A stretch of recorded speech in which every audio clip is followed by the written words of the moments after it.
Nowadays, the only thing harder than being a white male Republican is being a black male Republican. My friend Gianno Caldwell found out the hard way. Take a look. Angela, why do you keep serious? doing this? Because Why do you keep saying this? Because it's not based on facts. It is based on facts. No, you have an obligation. And Roland, I say this to you every time. The only time I flip out on this show is when people just say stuff. It don't have to be grounded in any kind of reality. Let me tell you something. The establishment just lost the speakership. True. John Boehner is an establishment candidate. Now, if you don't know that the Freedom Caucus is a wing of the Tea Party and that they are the ones who protested the process, they were elected. They've been protesting. I'm not the finished. longest. Yes, since 2010, bruh.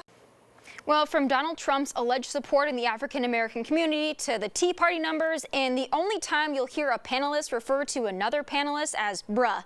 There's a lot going on here. Luckily, I have the man here to tell us all about this firestorm. I welcome Republican strategist Gianno Caldwell. Gianno, great to see you tonight. Thank you for having me.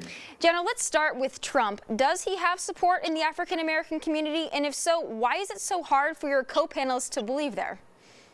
Well, he absolutely does have support in the African-American community, and the poll numbers support that. Fox News did a poll in November showing that he had about 13%. There's been other polls that have concluded that he hit higher numbers in the black community. In addition to that fact, Donald Trump has been working very hard to have members, leadership in the black community coalesce around him. You saw where he had a group of pastors come and meet with him in Trump Towers. He's been doing these pastor meetings for quite a while now. And I think that is really working. In the black community, people rely on pastors to get their information from and guidance when it comes to voting for elected officials.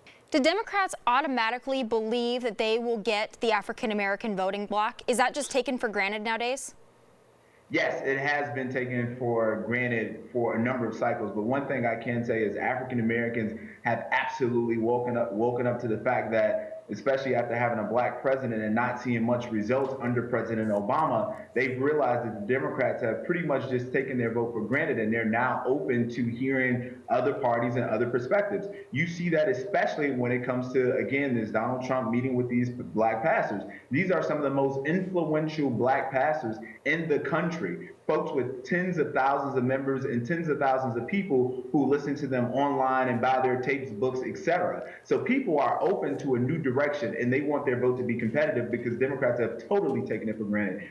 And Gianno, the last thing I want to say on this as well is that I do get tired of us always talking about the voting blocs as if they have some specific special interest that they're only voting for. That's not fair. Women don't just vote on women's issues. Millennials don't just vote on student loans. And the African Americans don't just vote on African American issues and Black Lives Matter. That's to me what is most frustrating. We are all Americans. We all want this country to be great again, whether that's under Donald Trump or anyone else. That's the fact of the matter. Thank you so much for being with me tonight.